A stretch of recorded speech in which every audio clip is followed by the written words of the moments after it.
All right, so I'm back at my house in my study at the moment.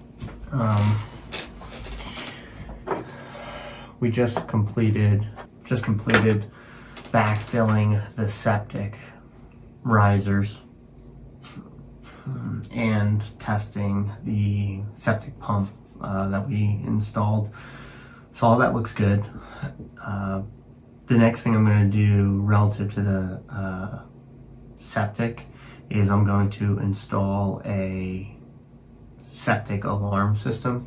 That way, when I get constant power supply to the septic system, it'll allow me to see when I'm on the property whether or not the septic emergency float has activated, meaning that there was a failure of either the pump float or the pump itself, and the water in the liquids tank was able to rise too high to set off the emergency float. Now they sell different alarms you can buy. I was really interested on one I found on Amazon for, it was around $310, I want to say, plus tax. So probably closer to like $330 shipped. And it looked exactly like this one. Well, very similar, I should say. And it's from a company called Septic Products Inc. Now, the one on Amazon for $340 shipped, that one is set up for a 120 volt pump, just like I have. However, I'm wanting to save a little bit of money, and I found on Amazon, I believe this one was $160 shipped, but this one was set up, same company, brand new, but it's set up for a 240 volt pump. So this is more of like a commercial septic system type of unit. However, doing a little bit of research, I realized that for $5 I could buy a 20 amp breaker, same one as these, and switch this 240 volt unit over to 120 volt. So that's what I'm going to be doing now. And then I'm going to install this on the property, and we'll test it out and make sure that the emergency float works as well. So yeah, we'll have at it.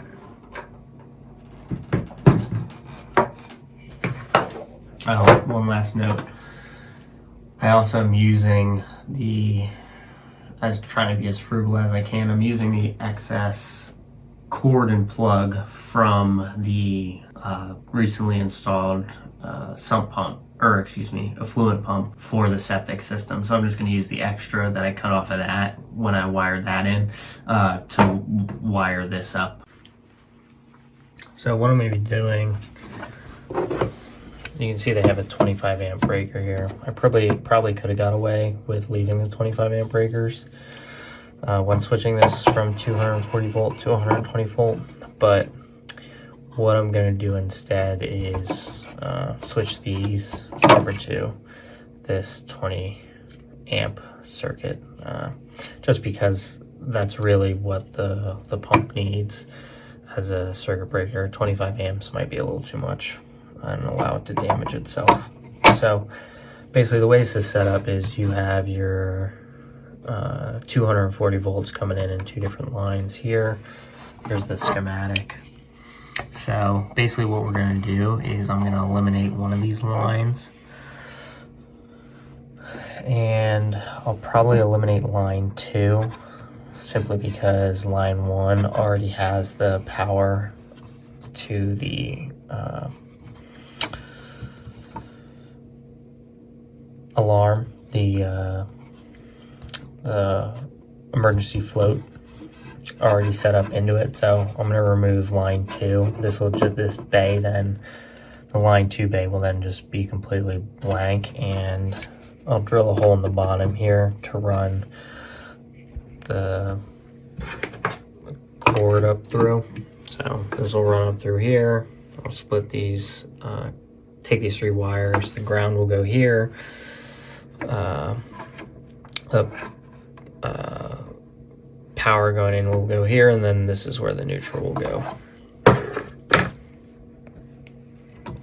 And that's kind of how they have it set up here, but for 240 volt. So that's what I'll be doing. So I'm going to pull these out right now and work on swapping this one in.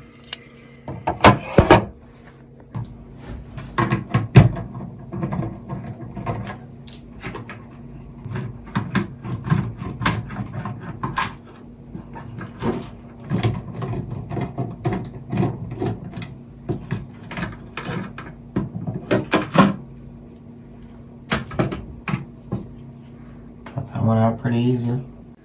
So I removed that, and the way you can see they have it set up here is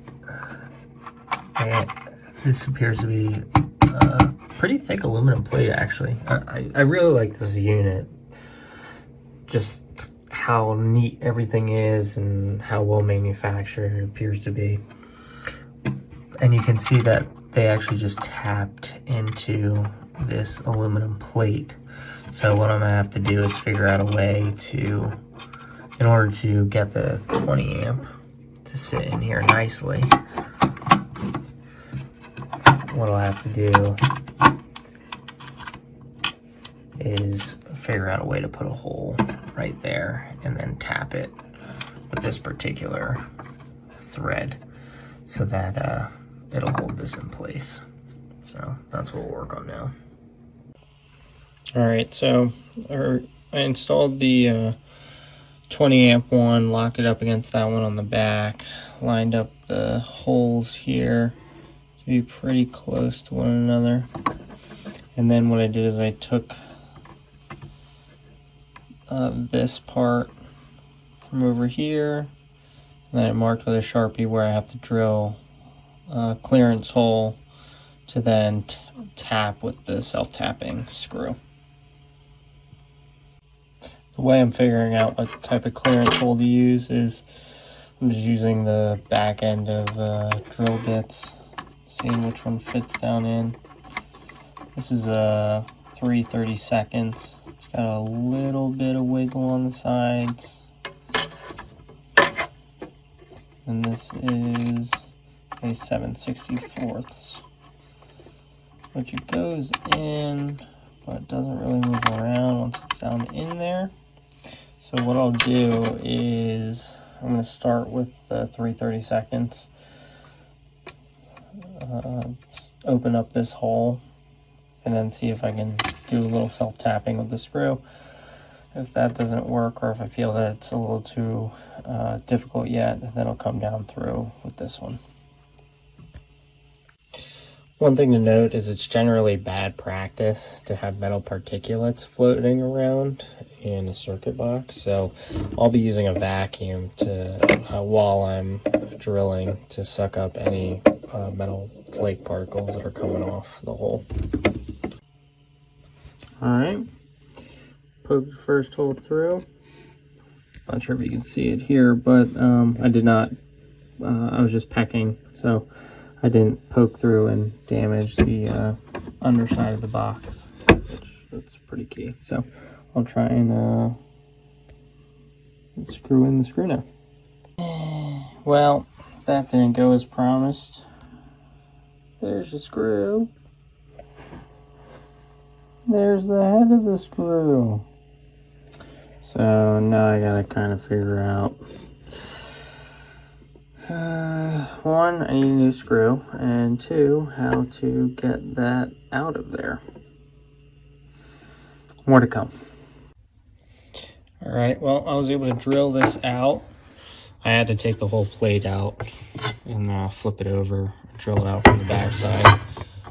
So the hole got a little messed up, but thanks to my good buddy Wes for letting me borrow this 6/32 tap, as well as the corresponding drill, and I re-drilled it and tapped it, and it's a little loose.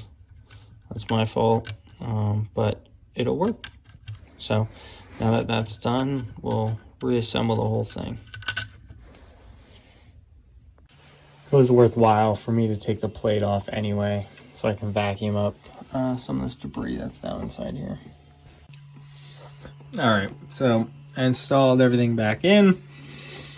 That's the tapped hole with the new screw. Had to go get one of these for $1.38, 6-pack, 632 by 3/8 of an inch, stainless. Almost identical. Not quite, but close. Nonetheless, this new 20 amp breaker is installed. So what I'm going to do now is I'm going to actually, I want to keep line 1 because line 1 is where they're drawing off the power for the pump alarm. So I'm going to keep line 1 and eliminate line 2. So I'll pull that out, and then I'll also eliminate this line 2, which would have supplied the power to a larger 230 volt pump, which we're only using 120 volt here. So I'm gonna finish that up in a second. All right, so we have it back fully assembled, and you can see I have it set up on my makeshift temporary utility pole here. And this is all gonna be run off my Predator generator. But real quick, one thing I wanted to mention is the reason why I went with 20 amps is instead of 25 amps. So in terms of the calculation, basically what I've read and researched is that you should account for like 250% draw, which is accounting for the in-rush current to the pump motor as soon as it turns on in the septic tank. And that inrush current will be high, but then very quickly drop as the motor gets going. I don't completely understand that. I'm not an electrician, but all the documentation I read tells me that the 20 amp circuit is ultimately what I should be using with my particular pump that runs at 10 amps and 115 volts once it's up and going.